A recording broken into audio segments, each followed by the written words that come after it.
اپنے نبی حضرت محمد مصطفیٰ صلی اللہ علیہ وسلم پر قرآن جیسی مبارک کتاب نازل فرمائی ہے۔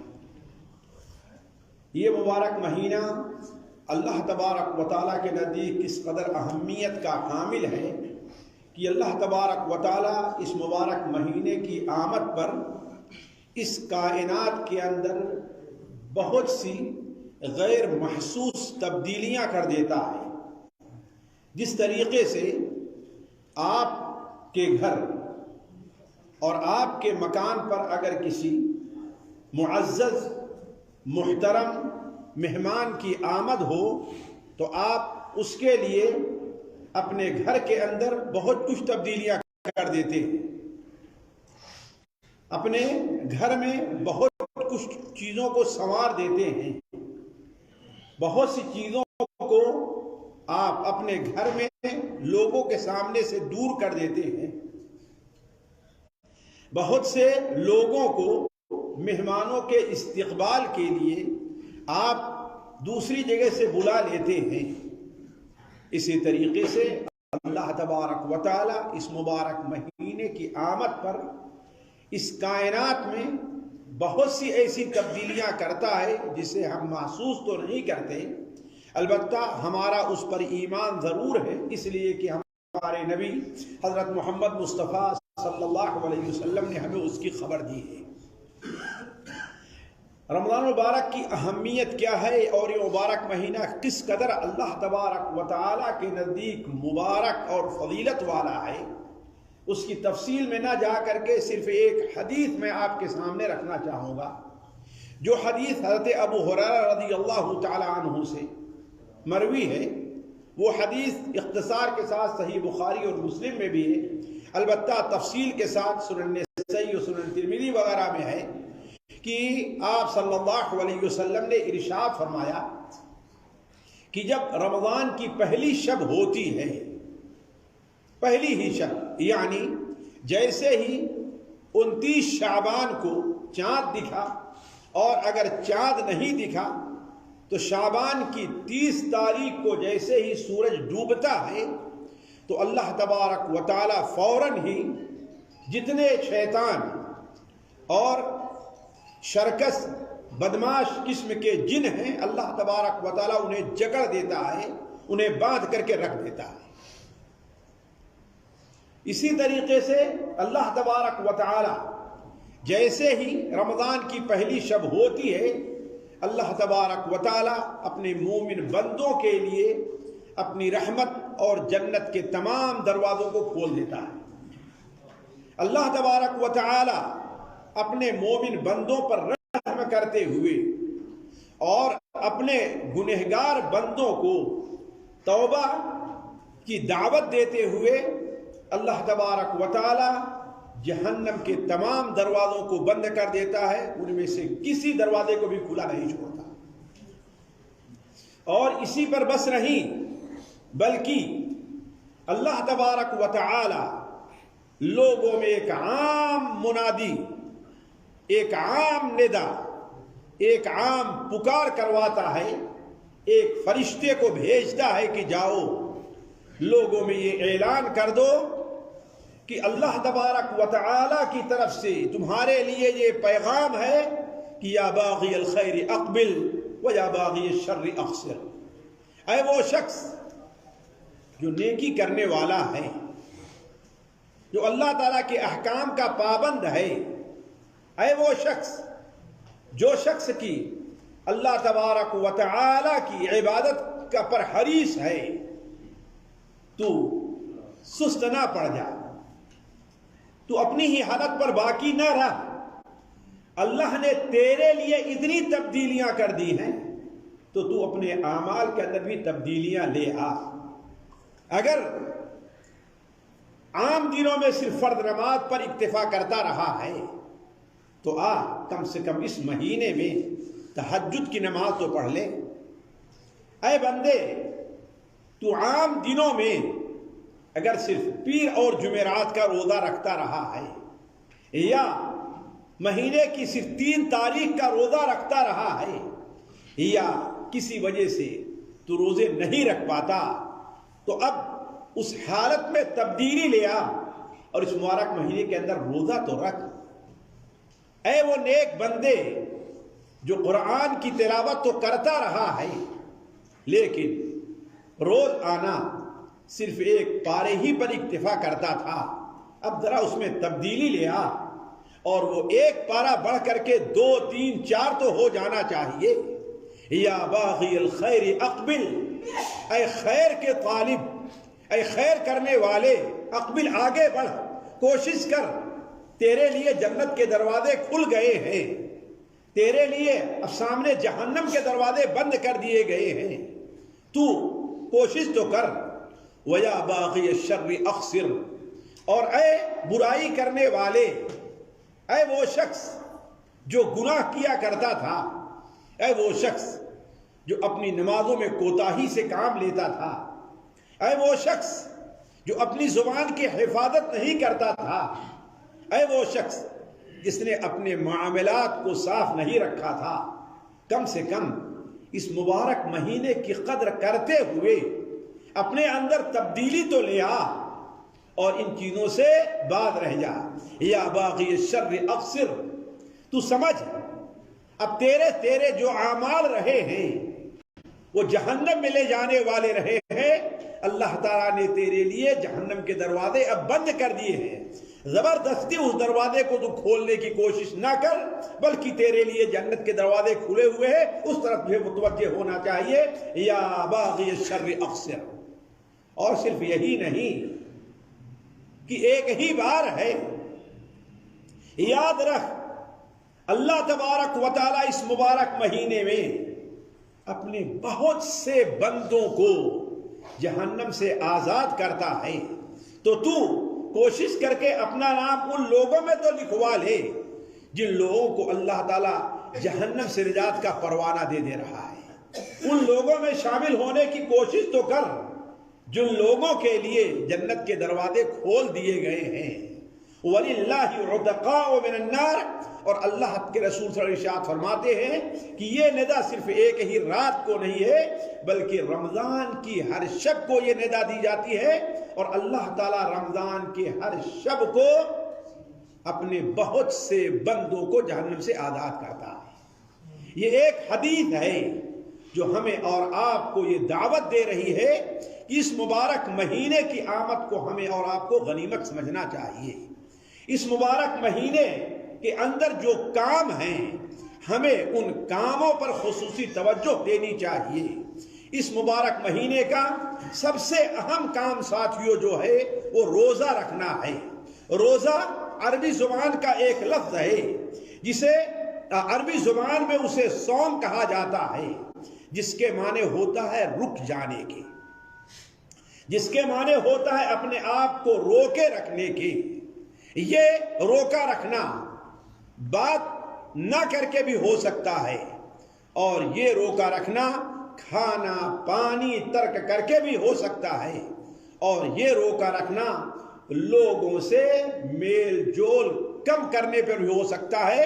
اللہ تبارک و تعالی حضرت مریم کے بارے میں فرماتا ہے قُلْ إِنِّي نَذَرْتُ لِلرَّحْمَنِ صَوْمًا فَلَنْ أُكَلِّمَ الْيَوْمَ إِنسِيًّا، آج ہم نے اللہ تبارک و تعالیٰ کے لیے، رحمان کے لیے روزے کی نیت کر لی ہے، آج میں کسی سے بات نہیں کروں گی۔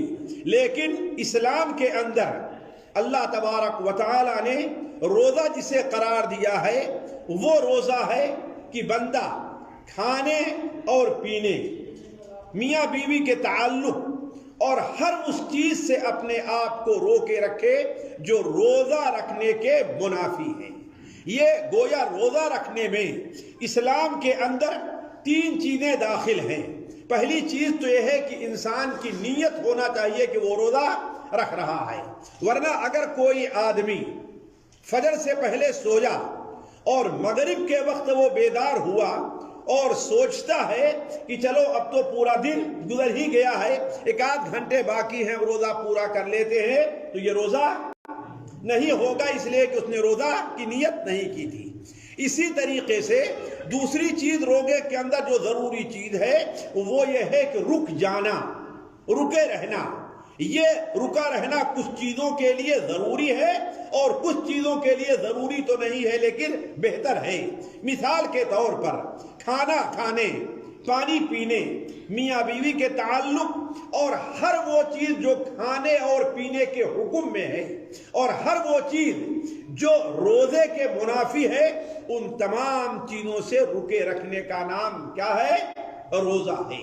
اسی طریقے سے ضروری یہ ہے کہ یہ رکا رہنا اور یہ نیت دن کے ایک مخصوص وقت میں ہونا چاہیے، اور وہ وقت کب ہے؟ فجر کے طلوع ہونے سے لے کر کے سورج کے غروب ہونے تک۔ فجر کے طلوع ہونے سے لے کر کے سورج کے غروب ہونے تک نہ ہی فجر سے پہلے کا روزہ رکھا جا سکتا ہے اور نہ سورج ڈوبنے کے بعد کا روزہ رکھا جا سکتا ہے۔ روزہ جو رکھا جائے گا وہ یہی رکھا جائے گا طلوع فجر سے لے کر کے غروب آفتاب تک، جیسا کہ اللہ تبارک و تعالی ارشاد فرماتا ہے کلوا واشربوا حتی یتبین لکم الخیط الابیض من الخیط الاسود من الفجر ثم اتموا الصیام الی اللیل۔ پھر رات کے داخل ہونے تک تم اپنے روزے کو پورا کرو۔ یہ روزہ ساتھیوں مسلمانوں کے اوپر ہی نہیں بلکہ جتنی امتیں اس دنیا میں آئی ہیں ان تمام کے اوپر اللہ تبارک و تعالیٰ نے اس روزے کو فرض کیا تھا۔ حضرت موسیٰ علیہ السلام کی قوم ہو، حضرت ابراہیم علیہ السلام کی قوم ہو، حضرت نوح کی قوم ہو، ہر قوم کے اوپر اللہ تبارک و تعالیٰ نے روزے کو فرض قرار دیا تھا، جیسا کہ اللہ تعالیٰ فرماتا ہے یا ایھا الذین آمنوا کتب علیکم الصیام کما کتب علی الذین من قبلکم لعلکم تتقون۔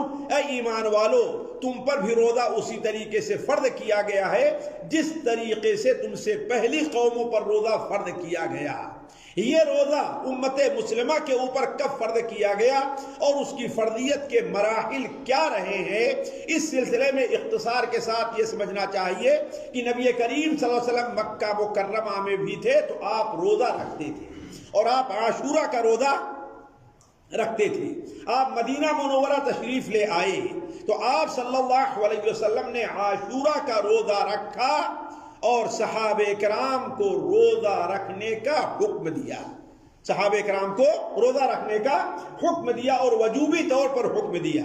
پھر دوسری ہجری شعبان کے مہینے میں مسلمانوں کے اوپر رمضان کا روزہ فرض ہوا، جب یہ آیت نازل ہوئی کہ شہر رمضان الذی انزل فیہ القرآن ھدی للناس وبینات من الھدی والفرقان فمن شہد منکم الشہر فلیصمہ۔ رمضان المبارک کا مہینہ وہ مبارک مہینہ ہے جس مبارک مہینے میں اللہ تعالیٰ نے قرآن جیسی مبارک کتاب نازل کی ہے۔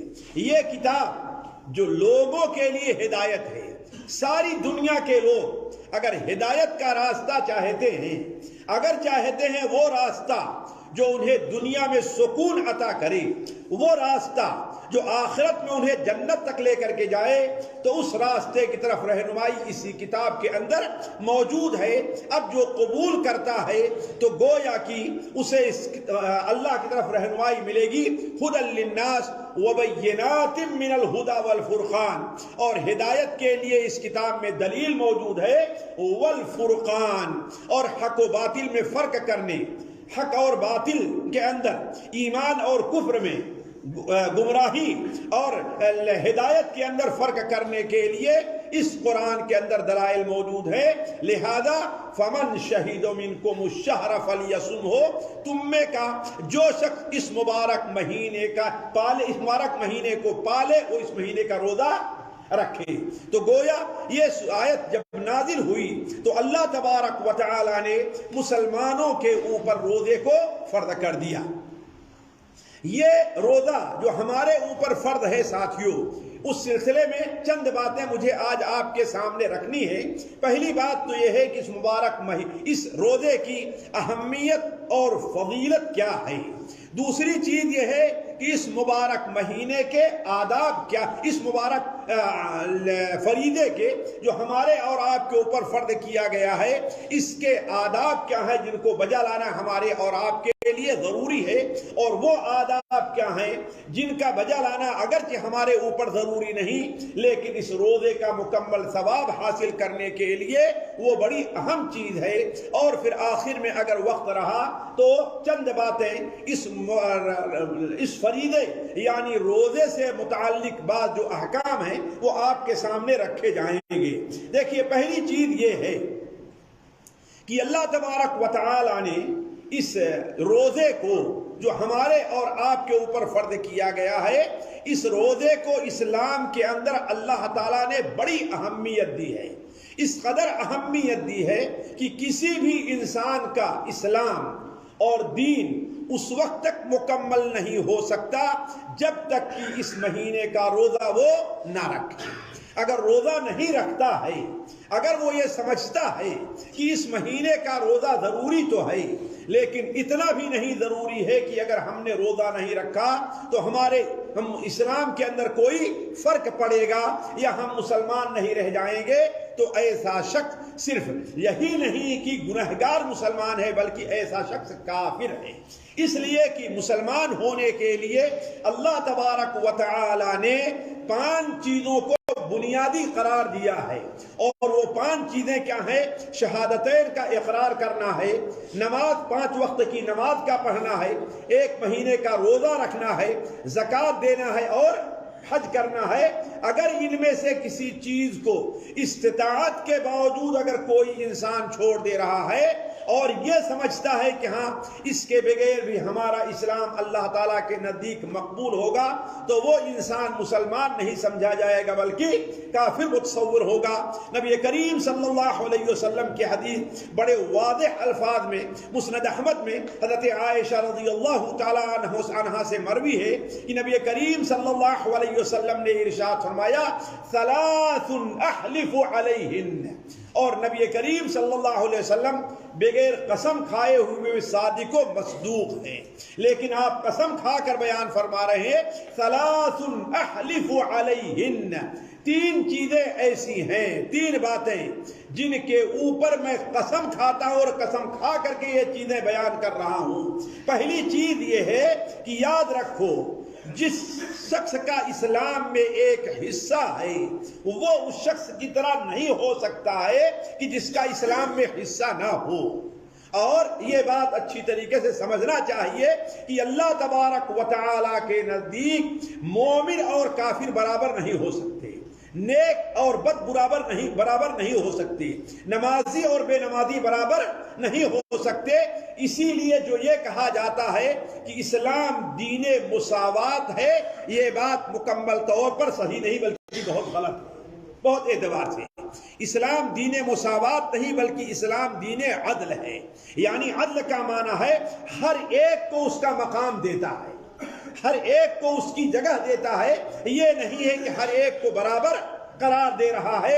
ایک شخص ہے فاسق اور فاجر ہے، ایک شخص ہے نماز نہیں پڑھتا، ایک شخص ہے جھوٹ بولتا ہے، نعوذ باللہ من ذالک، اللہ تبارک و تعالی اسے اس جگہ پر کہاں کھڑا کیسے کھڑا کر دے گا جو آدمی پکا نمازی اور کبھی جھوٹ بولنے والا نہیں ہے۔ تو اللہ تعالی، اللہ کے رسول سے ارشاد ہے 3 احلف علیہن، 3 باتیں ایسی ہیں کہ میں ان پر قسم کھاتا ہوں۔ پہلی چیز کیا ہے کہ اللہ تبارک و تعالی نے جن کا اسلام میں حصہ رکھا ہے اسے اس شخص کے برابر نہیں کر دے گا جس کا کوئی حصہ نہیں ہے۔ پھر آپ صلی اللہ علیہ وسلم نے بیان فرمایا اسلام کے 3 حصے ہیں، اسلام کے 3 حصے ہیں، یعنی شہادتین کے بعد 3 حصے ہیں۔ الصلاۃ سہم والصوم سہم والزکاۃ سہم، نماز ایک حصہ ہے، روزہ ایک حصہ ہے، زکوٰۃ ایک حصہ ہے، یہ تین چیز حصے ہیں. اگر ان میں سے کوئی چیز کوئی انسان چھوڑ دے رہا ہے تو وہ اس کے برابر نہیں ہو سکتا جو ان تین باتوں پر عمل کرتا ہے. تو کہنے کا مطلب یہ ہے کہ اسلام کے اندر روزے کی یہ اہمیت رکھی ہے اللہ تبارک و تعالی نے کہ اسے دین کی ایک بنیادی چیز قرار دی ہے. جیسا کہ نبی کریم صلی اللہ علیہ وسلم نے ارشاد فرمایا بنی الاسلام علی خمس، جیسا کہ صحیح بخاری صحیح مسلم حضرت عبداللہ ابن عمر سے روایت ہے کہ اسلام کی بنیاد 5 چیزوں پر رکھی گئی ہے. شہادتین کا اقرار ہے، نماز ہے، روزہ ہے، نماز ہے، زکوٰۃ ہے، روزہ ہے، اور اگر استطاعت ہو تو حج کرنا ہے. اس کی مثال یہ لے لیجئے کہ آپ نے کسی ٹھیکیدار سے کہا کہ تم میرے لیے ایک کمرہ بنا دو، میں تمہیں اتنے پیسے دوں گا. وہ شخص آپ کا کمرہ تیار کرتا ہے لیکن چاروں دیواریں کھینچ دیتا ہے لیکن چھت نہیں لگاتا، اور اس سے کہتا ہے کہ یہ لو، آپ سے کہتا ہے اور میرا پیسہ دو، تو آپ اسے کبھی قبول کرنے کے لیے تیار نہیں ہوں گے کہ اس گھر کا کیا فائدہ ہے. نہ ہمیں سردی سے بچائے گا، نہ گرمی سے بچائے گا، اور نہ ہی بارش سے بچائے گا. اسی طریقے سے وہ چھت بھی لگا دے اور 3 دیواریں بنا کر کے ایک دیوار چھوڑ دے اور آپ سے کہے کہ آپ یہ دیکھیے آپ کا گھر تیار ہو گیا ہے، آپ ہمارا پیسہ ادا کیجئے یا آدھا پیسہ ادا کیجئے، تو آپ کبھی آدھا پیسہ بھی ادا کرنے پر تیار نہیں ہوں گے. کہیں گے ہمارا تمہارا اتفاق تھا کہ پورا گھر بننا چاہیے، دیوار نہیں ہے، یہ نہ چور سے محفوظ رہے گا، نہ کتے سے محفوظ رہے گا، نہ گرد سے ہمیں محفوظ رکھے گا، نہ سردی اور ہوا سے ہمیں محفوظ رکھے گا. ایسے گھر کا فائدہ کیا ہے؟ تو یہی مثال ہے اسلام کی. اگر کوئی شخص ان 5 چیزوں کو اللہ تعالیٰ کے پاس لے کر کے نہیں آتا ہے تو اللہ تبارک و تعالیٰ اس کے اسلام کو قبول کرنے والا نہیں ہے. اس بات کو اچھی طریقے سے سمجھنا چاہیے. ہم میں سے بہت لوگ اس غلط فہمی کے اندر مبتلا ہیں کہ اگر ہم نماز نہ بھی پڑھے تو ہمارے اسلام کے اندر ہم پورے مسلمان ہیں، اس لیے کہ ہمارا ختنہ ہوا ہے، ہم عمرہ کرنے جاتے ہیں، ہمارا نام اسلام مسلمان رکھا گیا ہے. لیکن انہیں یاد رکھنا چاہیے کہ اللہ تبارک و تعالیٰ کے نزدیک وہ اسلام مقبول نہیں ہے جس کے اندر نماز نہ پائی جائے. اللہ کے یہاں وہ اسلام مقبول نہیں جس میں روزہ نہ پایا جائے. اللہ کے یہاں وہ اسلام مقبول نہیں جس میں زکوٰۃ نہ پائی جائے. ضروری یہ ہے کہ یہ ساری چیزیں اسلام کے اندر پائی جانی چاہیے. دوسری بات ہمیں یہ سمجھنا چاہیے کہ اللہ تبارک و تعالیٰ نے روزے کو بڑی اہمیت سے نوازا ہے. مثال کے طور پر تفصیل میں نہ جا کر کے میں آپ کے سامنے صرف چند باتیں بڑے اختصار کے ساتھ رکھتا ہوں کہ اللہ تبارک و تعالیٰ نے روزے کو یہ اہمیت دی ہے کہ روزہ اسلام کا ایک بڑا اہم رکن ہے جیسا کہ ہم سمجھتے ہیں. دوسری چیز اس کو سمجھنا چاہیے، روزے کو اللہ تبارک و تعالیٰ نے ہمارے جسم کی زکوٰۃ کی حیثیت دی ہے. جس طریقے سے انسان کے پاس اگر مال ہے، اس کی ضرورت بھر کا مال ہے، اور پھر اس کے اوپر اگر اضافہ ہوتا ہے تو اس میں سے 2.5% نکال کر کے غریبوں اور مسکینوں کو دینا ہوگا. اسی طرح سے اگر اللہ نے ہمیں صحت دی ہے، اور وہ صحت صرف اتنی ہی نہیں کہ زندہ ہم رہیں، نہیں، بلکہ وہ صحت کام کرنے کی ہے، کوشش کرنے کی ہے، دوڑ دھوپ کی ہے، تو اس کی زکوٰۃ ادا کرنے کے لیے ہمارے اور آپ کے اوپر اللہ تعالیٰ نے روزے کو فرض قرار دیا ہے. اسی طریقے سے یہ روزہ جسے اللہ تبارک ہمارے اوپر فرض قرار دیا ہے، اس کی ایک اہمیت یہ بھی ہے کہ اللہ تبارک و تعالیٰ اس کے ذریعے سے ہماری عبودیت کا امتحان لینا چاہتا ہے کہ آیا بندے کے اندر ہماری بندگی کہاں تک پائی جاتی ہے. وہ یہ اقرار کرتا ہے کہ ہم اللہ کے بندے ہیں، وہ یہ مانتا ہے، وہ یہ اقرار کرتا ہے کہ اللہ تعالیٰ ہمارا معبود ہے، لیکن ہم اس کے اوپر روزہ فرض کر رہے ہیں تو دیکھیں کہ ہماری بندگی کہاں تک بجا لاتا ہے. وہ اللہ تبارک و تعالی جس نے تجھے ایک وقت میں کھانے کی اجازت دی ہے، لیکن ایک وقت متعین کر دیا ہے، اس وقت میں تمہارے لیے کھانا جائز نہیں ہے، تاکہ آزمائے کہ بندہ ہماری اپنی بندگی کا کہاں تک ثبوت دیتا ہے، کہاں ہمارا وہ بندہ ہے۔ اسی طریقے سے اللہ تبارک و تعالی نے روزے کے اندر ایک حکمت رکھی ہے اور یہ اہمیت دی ہے کہ یہ روزہ انسانی صحت کے لیے بہت بڑی ضمانت ہے۔ جو یہ سمجھتے ہیں کہ روزہ رکھنے سے ہماری صحت خراب ہو جائے گی، یہ ان کی بھول ہے۔ شریعت نے روزے کی جو اہمیت رکھی ہے، مثال کے طور پر ایک مہینے میں 3 دن کا روزہ یا ہر ہفتے 2 دن کا روزہ، یہ روزہ رکھنے سے انسان کی صحت خراب نہیں ہوتی بلکہ انسان کی صحت اور بنتی ہے۔ جیسا کہ موجودہ دور میں ڈاکٹروں نے بھی اس بات کا اقرار کیا ہے کہ روزہ رکھنے سے انسان کی صحت میں نکھار آتا ہے، بلکہ اب تو آپ یورپ میں چلے جائیں گے، آپ کو بعض ایسے مرکز ملیں گے جہاں لوگوں کا علاج انہیں 12 گھنٹے 13 گھنٹے 11 گھنٹے بھوکے رکھ کر کے کیا جاتا ہے، انہیں بھوکا رکھا ان کا علاج کیا جاتا ہے۔ اور آج بھی اس بات کا اقرار ڈاکٹر کر رہے ہیں، اس روزے کے اندر اللہ تبارک و تعالی نے بڑی صحت رکھی ہے۔ اس کی ایک عام مثال میں آپ کو دیتا ہوں۔ ایک آپ کے گھر فریج رہتی ہے، ایک فریزر ہے، اس کے بارے میں کوئی جانکار انجینئر ہے تو آپ اس سے پوچھیں کہ وہ فریزر آپ کا اور فریج اگر 24 گھنٹہ برابر چل رہی ہے تو وہ کام کرے گی، لیکن ایک دن آ کر کے وہ اپنا کام کرنا چھوڑ دے گی۔ اور اگر وہی فریج آپ روز آنا 2 گھنٹے 3 گھنٹے کے لیے بند کر دیا کریں، اس کا پلک نکال دیں، اسے آرام دیں اور آرام دینے کے بعد پھر اسے چالو کرے، تو اس فریج کی عمر کے اندر اضافہ ہو جایا کرتا ہے، وہ زیادہ مدت تک کام کر سکتی ہے۔ اس کی ایک عام مثال لے لیجئے، آپ گاڑی مثال کے طور پر سفر کر رہے ہیں، ایک گاڑی ہے، آپ اسے 500 کلومیٹر 1000 کلومیٹر برابر لے کر کے چلیے، اگر کمزور گاڑی ہے تو شاید وہ بیٹھ جائے، لیکن آپ 100 کلومیٹر چلیے اور 1 گھنٹے اسے ریسٹ دے دیجئے، پھر 100 کلومیٹر چلیے، 1 ریسٹ دے دیجئے، تو کمزور سے کمزور گاڑی بھی وہ اپنا سفر طے کر لے گی۔ اسی طریقے سے انسان کے معدے اور اس کی مشین کی مثال ہے کہ اسے اگر ہفتے میں مہینے میں کچھ وقت کے لیے آرام کرنے دیا جائے معدے کو، تو پھر بعد میں معدہ بڑی اچھی طریقے سے وہ کام کرتا ہے۔ تو کہنے کا مطلب کہ روزے کی ایک بڑی اہمیت یہ بھی ہے ہماری زندگی میں کہ اللہ تبارک و تعالی نے ہماری صحت کے لیے اسے ضامن قرار دیا ہے۔ اسی طریقے سے اللہ تبارک و تعالی نے روزے کے اندر بڑی فضیلت رکھی ہے۔ ان فضیلت سے متعلق میں تفصیلی گفتگو نہیں کرنا چاہتا، لیکن چونکہ مجھ سے کہا گیا ہے اس لیے چند باتیں آپ کے سامنے روزے کی فضیلت سے متعلق رکھتے ہیں، اور یہ سمجھتے ہوئے کہ روزے کی فضیلت اگر انسان جان لیتا ہے تو اللہ تبارک و تعالی کے لیے وہ روزہ رکھنے میں اس کے اندر مزید جذبہ پیدا ہوتا ہے۔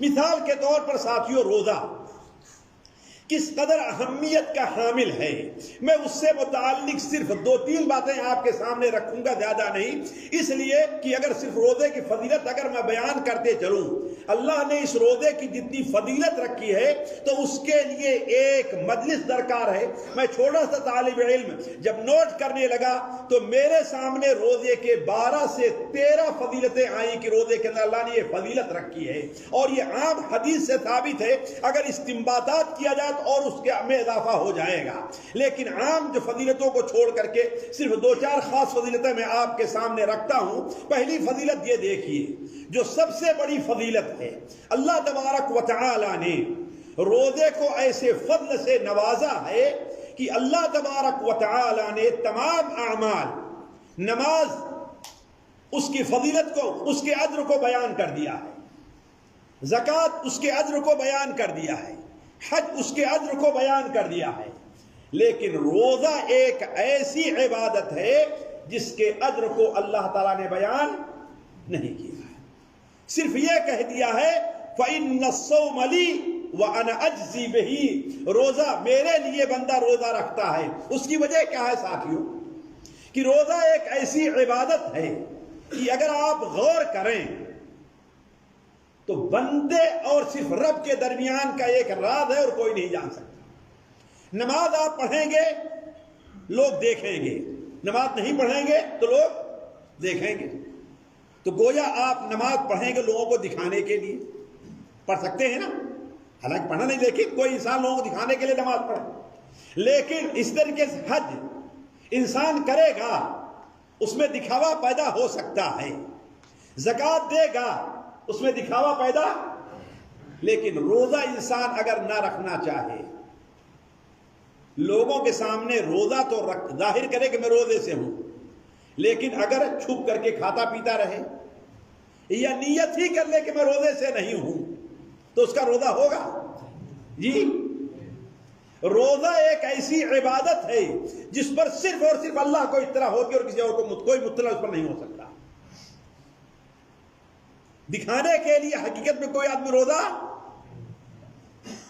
اس لیے کہ ذرا سوچیں آپ، روزے کے لیے کیا ضروری ہے؟ اولت نیت ضروری ہے نا، اور روزے کے لیے کھانے پینے میاں بیوی کے تعلق سے رکنا ضروری ہے نا۔ اگر انسان چاہ لے اپنی بیوی جو اس کے سب سے قریب، اس کا جسم اس کے قریب ہوا کرتا ہے، وہ سمجھے کہ میاں روزے سے ہیں لیکن وہ روزہ نہ رکھے، نیت ہی نہ کرے، اور روزے کی چونکہ مدت زیادہ ہوا کرتی ہے، کہیں بھی جا کر کے باتھ روم میں اکیلے جاتا ہے، وہاں جا کے ایک گھوٹ دو گھوٹ پانی پی لے، ہو سکتا ہے نہیں ہو سکتا؟ تو روزہ ایک ایسی عبادت ہے کہ جو صرف اور صرف اللہ کے لیے۔ ایک بات اور ہے، دوسری بات یہ ہے کہ دنیا میں جتنے مشرک قومیں ہیں انہوں نے اپنے معبودوں کے سامنے سجدہ کیا ہے، ان سے دعا کی ہے، ان کے لیے نظر مانی ہے، صدقہ اور خیرات کیا ہے، ان کے لیے حج کیا ہے، قصد ارادہ کیا ہے، وہاں گئے ہیں، طواف کیا ہے، لیکن کوئی ایسا مذہب نہیں ہے جس میں یہ ہو کہ کسی بت کے لیے کوئی آدمی روزہ رکھا۔ روزہ صرف کس کے لیے رکھا جاتا ہے؟ اللہ تعالیٰ کے لیے۔ اسی لیے اللہ فرماتا الصوم لی، روزہ میرے لیے ہے اور میں ہی اس کا بدلہ دوں گا۔ اسی طریقے سے علماء نے یہ کہا ہے قیامت کے دن اگر کوئی آدمی ظالم ہے، اللہ تعالیٰ قیامت دن مظلوم کو اس کی نماز دے دے گا، اس کی زکوٰۃ دے دے گا، اس کا حج دے دے گا، صدقہ اور خیرات دے دے گا، لیکن روزے کا ثواب اللہ تعالیٰ مظلوم کو نہیں دے گا۔ کس کے پاس کس کے لیے رکھے گا؟ صرف روزے دار کے لیے۔ تو فَإِنَّ الصَّوْمَ لِي وَأَنَا أَجْزِي بِهِ۔ اسی طریقے سے ساتھیوں اس بات کے اوپر غور کریں، اور ہم کم توجہ دیتے ہیں، گناہ ایک ایسی چیز ہے جو بندے کے لیے بڑی ہی بری چیز ہے۔ اگر سمجھیں آپ تو کئی اعتبار سے بری چیز ہے۔ ایک اعتبار سے بری چیز تو گناہ یہ ہے کہ گناہ کرنا، اس کا معنی کیا ہے؟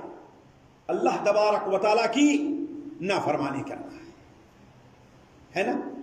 ذرا سوچیں، آپ اپنے کفیل کی نافرمانی کریں، اپنے باپ کی نافرمانی کریں، اپنے استاد کی نافرمانی کریں، اگر وہ کہہ دے کہ ہاں ہم نے معاف کر دیا ہے، پھر اس کے سامنے آپ حاضر ہوں گے تو شرمندگی ہوگی کہ نہیں؟ شرمندگی ہوگی نہیں؟ شرمندگی۔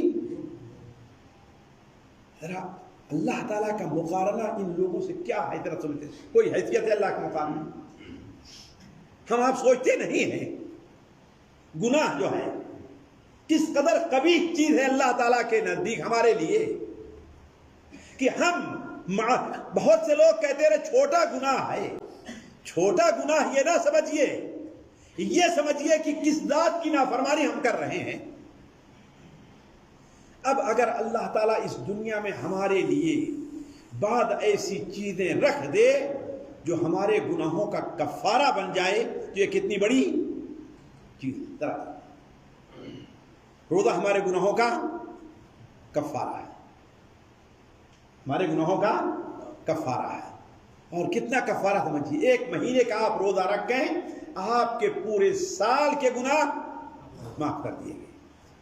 آپ عاشورہ ایک دن کا روزہ رکھیں، اللہ آپ کے پچھلے تمام سالوں کے گناہوں کو، بلکہ ایک روزہ اللہ نے رکھا ہے، کوئی ایسی نماز اللہ نے نہیں رکھی، اللہ نے کوئی صدقہ ایسا نہیں رکھا ہے، روزے کو اللہ تعالیٰ نے رکھا ہے کہ بندہ ایک دن کا روزہ رکھ لے تو اللہ تعالیٰ اس کے ایک سال گزشتہ اور ایک سال آئندہ گناہوں کا کفارہ کر دیتا ہے۔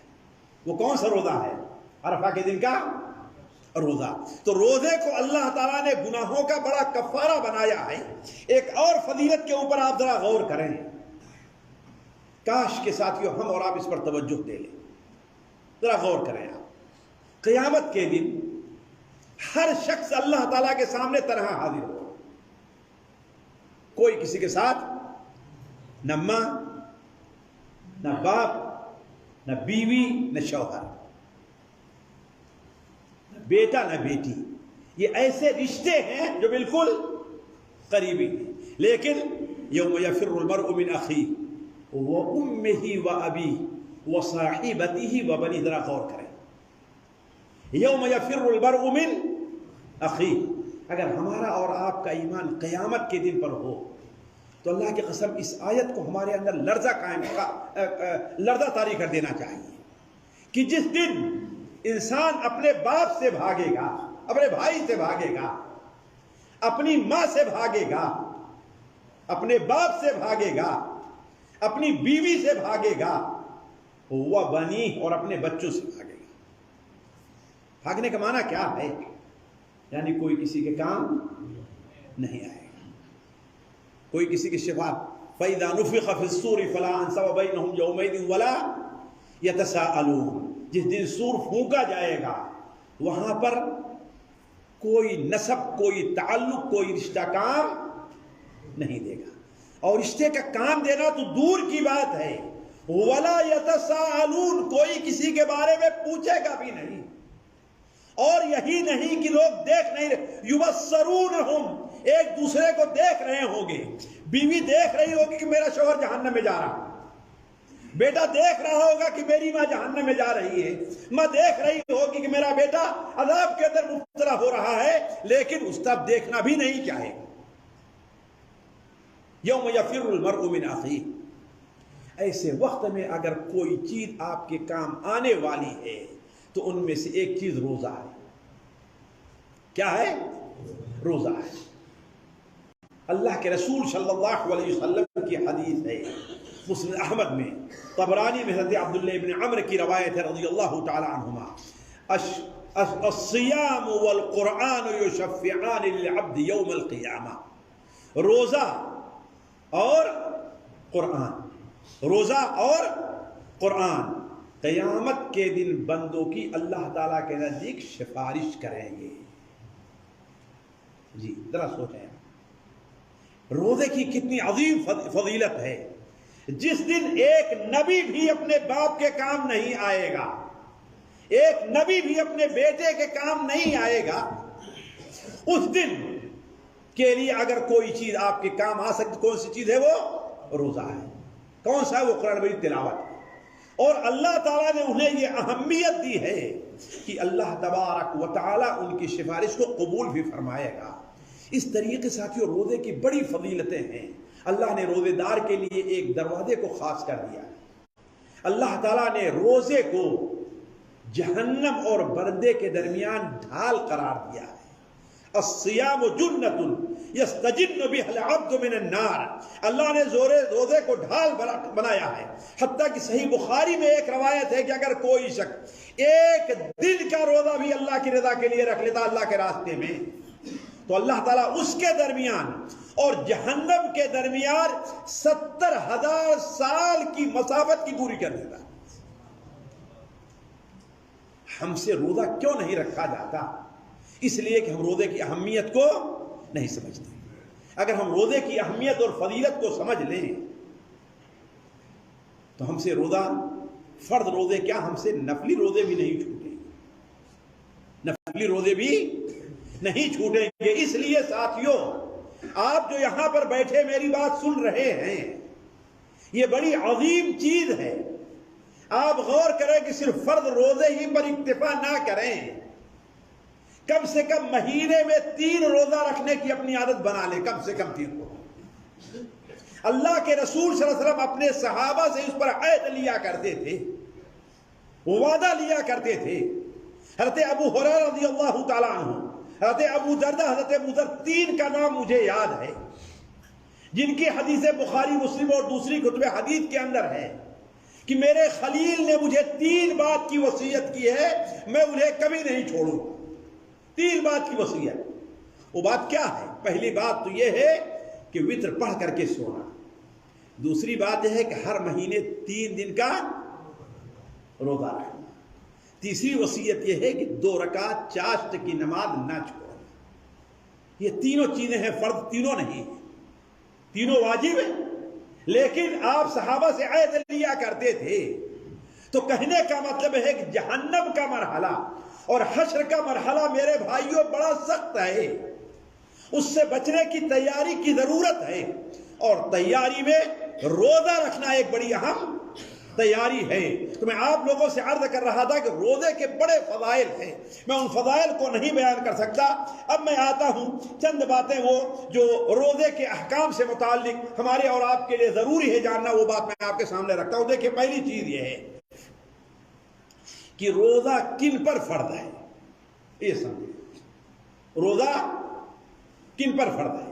اللہ تبارک و تعالی نے ہر مسلمان عاقل بالغ کے اوپر روزہ فرض کیا ہے۔ ہر مسلمان عاقل بالغ پر روزہ فرض ہے۔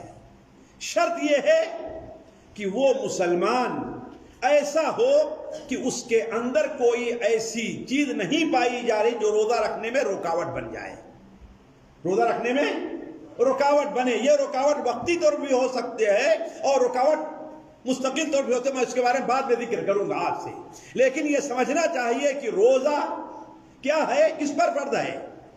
ہر مسلمان پر جو عاقل ہو، عقل رکھتا ہے اور جو بالغ ہو چکا ہے اور روزے پر اسے قدرت حاصل ہے، روزے پر اسے قدرت حاصل ہے اور روزہ رکھنے میں کوئی رکاوٹ نہیں پائی جا رہی ہے، تو اس کے اوپر روزہ فرض ہے۔ کافر پر روزہ فرض نہیں، مجنون اور پاگل پر روزہ فرض نہیں ہے۔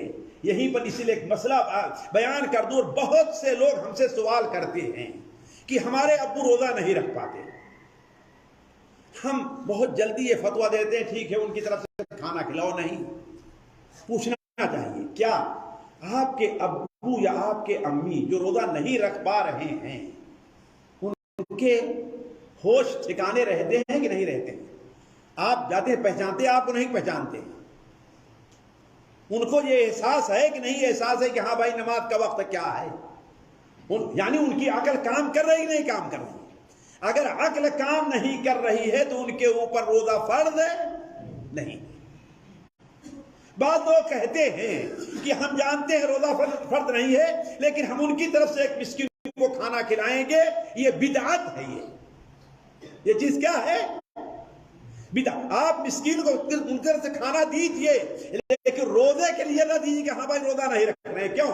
اس لیے جب ان کے اوپر روزہ ہے ہی نہیں، روزہ ان پر ساقط ہے، ان سے مطالبہ ہی نہیں ہے، تو ان کے طرف فدیہ آپ کیسے دیں گے؟ تو روزہ فرض ہے مسلمان کے اوپر، عاقل کے اوپر، اور کس پر؟ بالغ پر۔ بالغ کے اوپر مرد ہے یا عورت؟ مرد بالغ کب ہوتا ہے؟ جب 3 صفت اس کے اندر پائی جائے، تو علماء کہتے ہیں کہ 15 سال کا ہو جائے، یا اس کے شرمگاہ کے ارد گرد بال آ جائیں کالے، یا اسے خواب میں احتلام ہو جائے، غسل کی حاجت ہو جائے، اور چوتھی چیز عورت کے بارے میں ہے کہ اسے حیض آ جائے۔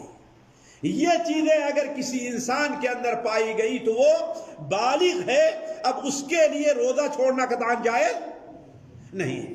اس کے لیے اللہ تبارک و تعالیٰ نے روزے کو اسلام کا رکن قرار دیا ہے۔ تو یہ چیز ہے کہ روزہ کس کے اوپر فرض ہے۔ دوسری بات یہ ہے کہ روزے کے واجبی جو احکام ہیں، واجبی احکام، مثال کے طور پر دیکھیے، روزہ کب رکھا جائے گا؟ رمضان کے مہینے کا روزہ رکھا، تو گویا جب مہینہ آ گیا تو ہمارے اوپر کیا روزہ رکھنا واجب ہے۔ لہذا اگر رمضان کا مہینہ داخل نہیں ہوا، رمضان کا مہینہ داخل نہیں ہوا ہے، تو بعض لوگ کہتے ہیں ارے بدلی تھی دکھائی نہیں دے رہا ہے لہذا ہم احتیاطاً روزہ رکھیں گے، یہ ایسا کرنا بدعت ہے، ایسا کرنا بدعت ہے۔ نبی کریم صلی اللہ علیہ وسلم کے بارے میں حضرت سلمان کی شاید حدیث ہے حضرت عمران کی کہ من صام یوم الذی یشک فیہ، جس شخص نے اس دن کا روزہ رکھا جس دن روزے کے بارے میں شک ہے کہ رمضان آیا کہ نہیں آیا، اس نے ابو القاسم کی نافرمانی کی ہے۔ اور رمضان ہمیں معلوم کیسے ہوگا کہ رمضان آ گیا ہے؟ کیلنڈر سے؟ جی کیسے معلوم ہوگا؟ چاند سے؟ روزہ معلوم کرنے کا دو طریقہ ہے ساتھ، ایک تو یہ ہے کہ چاند دکھائی دے، چاند، لیکن نابینا ہے، چاند دیکھے گا نہیں، کیا کرے گا؟ ہم لوگ چاند دیکھتے ہی نہیں کہ دیکھتے ہیں آپ لوگ؟ جی پھر ہاں کوئی ایسا شک، ایسے لوگ خبر دیں جو قابل اعتماد ہو کہ انہوں نے چاند دیکھا ہے، انہوں نے چاند دیکھا ہے۔ تو پہلی چیز رمضان کا داخلہ کیسے معلوم ہوگا کہ چاند دکھائی دے دے، اور دوسری چیز شعبان کے 30 دن پورا ہو جائے۔ اگر 29 کو چاند نہیں دکھا تو ہم کیا کریں گے؟ شعبان کے 30 دن پورے ہو جائیں تو چاند دیکھیں گے ہم؟ چاند دیکھنے کی اب ضرورت نہیں ہے، اس لیے کہ اب کوئی فائدہ اس کا نہیں ہے۔ تو رمضان المبارک کا جو داخلہ ہے وہ کس طریقے سے؟ دو طریقے سے ہو سکتا ہے نا۔ تیسری چیز یہ ہے، دوسری بات اس سے متعلق کہ دیکھیے روزے کے لیے نیت کا پایا جانا بہت ضروری ہے، اور یہ مسئلہ ہے سمجھنے کی کوشش کریں۔ نیت کا ہونا بہت ضروری ہے۔ کب سے نیت؟ سورج طلوع ہونے، فجر طلوع ہونے کے پہلے نیت ہونی چاہیے۔ اگر کوئی شخص 29 شعبان کو سویا اور معلوم نہیں تھا کہ ہاں چاند ہوا ہے، اس نے کہا ٹھیک ہے چاند ہوگا تو ہم روزہ رکھیں گے، اٹھتا کب ہے؟ فجر کے بعد اٹھ رہا ہے، فجر کے بعد اٹھ رہا ہے۔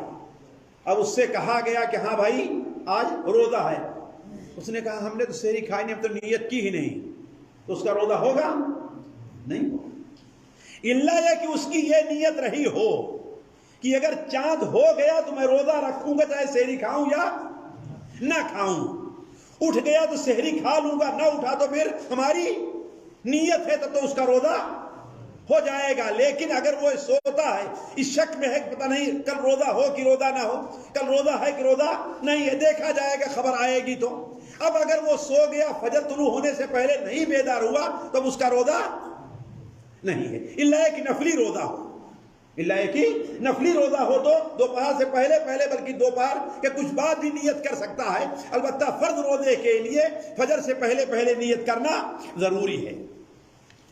دوسری چیز یہ ہے ساتھیوں کہ دیکھیے ہم یہ سمجھیں کہ روزے کو توڑنے والی چیزیں کیا ہیں۔ میں چند مسائل آپ کے سامنے روز متعلق رکھتا ہوں۔ دیکھیں پہلی چیز یہ ہے کہ روزے کو توڑنے والی سب سے اہم جو چیز ہے وہ میاں بیوی کا تعلق قائم کرنا ہے، یعنی انسان روزے کی نیت کیا اس شخص نے طلوع فجر سے پہلے، لیکن دل میں غروب ہونے سے پہلے سورج کے وہ میاں بیوی کا تعلق قائم کر لیا تو اس کا روزہ ختم ہو گیا، اس کا روزہ باقی نہیں رہے گا، اس کا روزہ باقی نہیں رہے گا۔ البتہ اس کے اوپر احکام کیا آئیں گے؟ علماء کہتے ہیں اس کے اوپر متعدد احکام ہیں۔ پہلی چیز تو یہ ہے کہ اس نے گناہ کبیرہ کیا ہے، اللہ تعالیٰ سے توبہ کرنی چاہیے، زنا سے برا کام اس نے کیا ہے، چوری سے برا کام اس نے کیا ہے، پہلا کیا؟ میاں بیوی تو اسے توبہ کرنی چاہیے۔ دوسری چیز کیا ہے؟ اس کا روزہ فاسد ہو گیا، اب روزہ باقی، چاہے دن بھر وہ بھوکا پیاسا رہے، اسی لیے علماء کہتے ہیں تیسری چیز دن میں بھوکا پیاسا رہے گا۔ چوتھی چیز یہ ہے کہ اس روزے کی بعد میں قضا کرے گا، اور صرف یہی نہیں، اسے ایک روزے کے بدلے اب 2 مہینے کے لگاتار روزے رکھنے، درمیان میں چھوڑنا نہیں ہے۔ کسے ایک روزہ سے چھوڑا ہے، کتنے 2 روزے، مسئلہ خطرناک ہے، سمجھنا چاہیے، خاص طور پر وہ جوان لوگ جو رمضان اور شعبان میں چھٹی جاتے ہیں، ہے کہ نہیں ہے، انہیں اس مسئلے کی خطرناکی کو سمجھنا چاہیے۔ جی کتنا؟ 2 مہینے کے روزے، 1-2 روزے رہے، کتنے؟ 2 مہینے کے روزے انہیں رکھنے پڑیں گے۔ اب آدمی اگر سمجھے گا 2 مہینے کے روزے تو کبھی بھی اپنی بیوی کے قریب نہیں جائے گا، جاؤ بھائی کوئی بات نہیں، تم چھت پر رہو، میں نیچے ہاں سوؤں گا، ہے بات صحیح کہ نہیں صحیح ہے؟ لیکن ہنسنے کی بات مسئلے کی بات ہے، بہت سے لوگ اس کے اندر غلطی کر جاتے ہیں اور چھپا لیتے ہیں معاملے کو، تو یہ 5 چیزیں ان کے اوپر ہیں، ان کے گناہ کبیرہ کا ارتکاب کیا انہوں نے، جو اللہ تعالیٰ سچی توبہ کی ضرورت ہے۔ دوسری چیز، ان کا روزہ فاسد ہو گیا ہے۔ تیسری چیز، بہت سے علماء کے نزدیک اگرچہ روزہ فاسد ہو گیا لیکن دن بھر کچھ کھائے پیے گا نہیں۔ چوتھی چیز، اسے اس روزے کی قضا بھی کرنی ہے، اور مزید 2 مہینے کا روزہ رکھنا ہے لگاتار، وہ بھی اگر 1 مہینے کا روزہ رکھا اور پھر چھوڑ دیا تو کیا کرے گا؟ اب دوبارہ اسے شروع کرنا ہوگا، الا یہ کہ بیمار ہو جائے یا سفر پر چلا جائے تو الگ بات ہے۔ دوسری چیز جو انسان کے روزے کو توڑتی ہے وہ کھانا کھانا اور پینا ہے، کھانا، اور چاہے وہ چیز کا کھانا جائز ہے یا ناجائز ہے، وہ چیز انسان کی غذا ہے یا غذا؟ پتھر کھا لے کوئی آدمی پتھر کھا لے، کھانا پینا جائز ہے، شراب پی لے، سگریٹ پی لے انسان، ہے کہ نہیں، کوئی بھی چیز کرے تو ایسی صورت میں اس کا روزہ کیا ہے؟ باطل ہے، اسے گناہ کبیرہ ہوگا، پورے روزے سے رکنا ہوگا، اللہ تعالیٰ سے توبہ کے ساتھ ساتھ اسے کیا ہے؟ اس دن کا روزہ بعد میں قضا کرنا ہوگا۔ البتہ اس کے اوپر کفارہ ہے کہ نہیں؟ عام طور پر علماء کے نزدیک اس پر کوئی کفارہ نہیں ہے، البتہ احناف کے نزدیک اسے بھی کفارہ دینا ہوگا 2 مہینے کا روزہ۔ اسی طریقے سے ہر وہ چیز جو کھانے اور پینے کے حکم میں ہے، یعنی کھانا اور پینا تو نہیں ہے لیکن کھانے اور پینے کے، مثال کے طور پر گلوکوز چڑھوانا، ہے کہ نہیں، ورنہ کتنے ایسے لوگ ہیں، چلو ٹھیک ہے اگرچہ کھانا نہیں کھایا لیکن گلوکوز، تو ہر وہ چیز جو آپ کی غذا بنے، غذا کا بدل بن جاتی ہے، اس چیز سے بھی روزہ ٹوٹ جائے گا۔ اسی طریقے سے چوتھی چیز جس سے روزہ ٹوٹے گا وہ شہوت سے منی کا خروج ہے، شہوت سے منی کا خارج کرنا ہے۔ اب اس کی کئی صورتیں ہو سکتی ہیں۔ ایک صورت تو یہ ہے کہ بعض لوگوں کو جو عادت ہوتی ہے وہ اپنے ہاتھوں سے منی خارج کرنے کی، ایک صورت تو یہ ہے۔ دوسری صورت یہ ہے کہ وہ انسان کوئی گندی تصویر، گندی فلم دیکھتا رہا اور برابر دیکھ رہا ہے اور اس کی منی شہوت سے خارج ہو گئی، یہ مجرم ہے، نہیں دیکھنا چاہیے۔ یا میاں بیوی آپس میں ایک جگہ پر لیٹے ہوئے تھے، اگرچہ ہم بستری نہیں کیا لیکن منی خارج ہو گئی، ان تمام صورتوں میں اس کا روزہ کیا ہے؟ فاسد ہو جائے گا، اسے اس دن روزے کی قضا کرنی ہوگی۔ اسی طریقے سے اگر کوئی آدمی عمدن قے کر دیتا ہے، عمدن قے کر دیتا ہے، اگر اپنے آپ قے آ جائے تو روزہ نہیں ٹوٹے گا، لیکن جان بوجھ کر کے، جیسے بہت سے لوگ ہوتے ہیں، سحری کھائی اور اتنا کھا لیا کہ اب ہضم نہیں ہو رہا ہے، پیٹ بہت گرانی اور گلے کے اندر جلن ہے، تو کیا کرتے ہیں؟ انگلی ڈالے اور قے کر دیا، تو ایسی چیز کیا ہے؟ روزے کو، لیکن انسان کو خود ہی قے آ جائے تو چونکہ اس پر اس کا اختیار نہیں ہے، لہذا وہ نماز اس کا روزہ اس حالت میں نہیں ٹوٹے گا ورنہ ٹوٹ جائے گا۔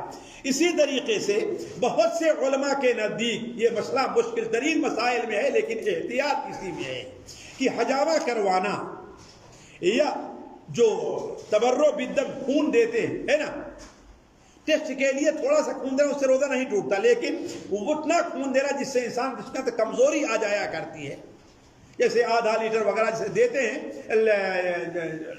تبرع بالدم جہاں ہوا کرتا ہے تو اس سے بھی روزہ ٹوٹ جاتا ہے۔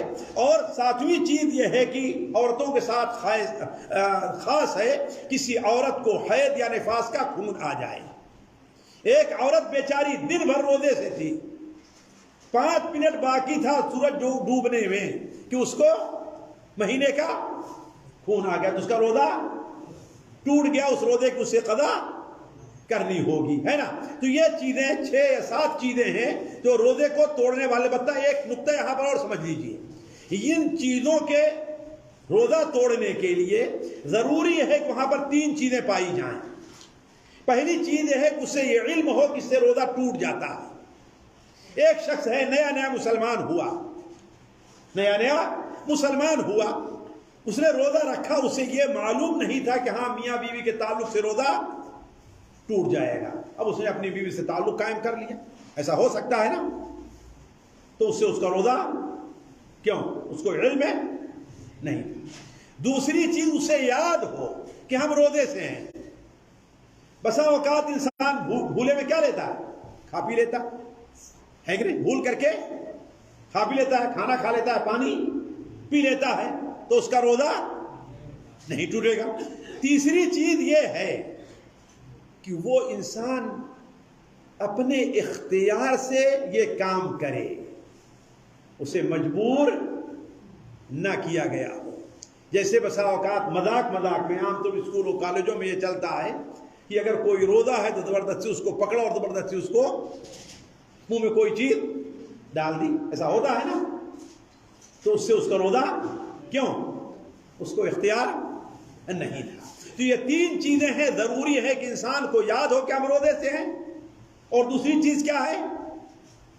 وہ یاد ہو یا اس کا علم ہو کہ یہ چیز روزہ توڑنے والی ہے، دوسری چیز یاد ہو کہ ہم روزے سے ہیں، اور تیسری چیز اسے مجبور نہ کیا گیا ہو۔ البتہ روزے کے یہ تو واجبی احکام ہیں، کچھ ایسے احکام ہیں جو سنت ہیں لیکن واجب نہیں ہیں۔ بس 5 منٹ میں بات کہہ کر ختم کرتا ہوں۔ ان میں سب سے اہم چیز کیا ہے ساتھیوں، جس بارے میں کوتاہی کرتے ہیں، وہ سحری کھانا ہے۔ ہمارے یہاں سحری کھانے کے اندر بہت کوتاہی ہے، جبکہ سحری بہت سے لوگ کھاتے، جیسے مثال کے طور پر کچھ لوگ دکان بند کیے، ابھی 2 بجے ہیں اور سحری کا وقت 4 بجے تک ہے، اب 2 گھنٹے جاگنا تو کیا ہے، لہذا کیا کریں، چلو سحری کھا کر کے سو جاتے، فجر بھی چلی جاتی ہے۔ ہم یہ نہیں کہتے یہ ناجائز ہے، لیکن جو اصل سحری ہے یہ اس سحری کے حکمت کے منافی ہے۔ اسی لیے آپ نے سحری کھانے میں تاخیر سے کہا ہے، اور سحری ایسی چیز ہے جو مسلمانوں کے لیے برکت سب سے اہم یہ ہے کہ اللہ تبارک و تعالیٰ اس کے اوپر ثواب دیتا ہے۔ وہ کیا ثواب ہے؟ اللہ تبارک و تعالیٰ کے فرشتے آپ کے لیے دعائیں کرتے ہیں، اللہ اور اس کے فرشتے سحری کھانے والوں پر کیا ہے، دعائیں رحمت نازل اللہ تعالیٰ کی طرف سے ہوتی رہتی ہے۔ تیسری چیز یہ ہے کہ انسان افطار میں جلدی کرے، اور یہ ہمارے یہاں ایک عجیب ہند و پاک میں بدعت، کہتے ہیں سورج ڈوب گیا لیکن 3 منٹ کا کیا ہے، احتیاط۔ اسی لیے دیکھیں ایک مسجد یہاں پر اہل حدیث کی ہے، اور بغل میں ایک مسجد کیا ہے، دیوبندی حضرات کی ہے، تو یہاں کم سے کم 1.5-2 منٹ پہلے اذان ہوتی ہے اور یہاں بعد میں ہوتی ہے۔ یہ سنت کے خلاف ہے بعد میں اذان دینا۔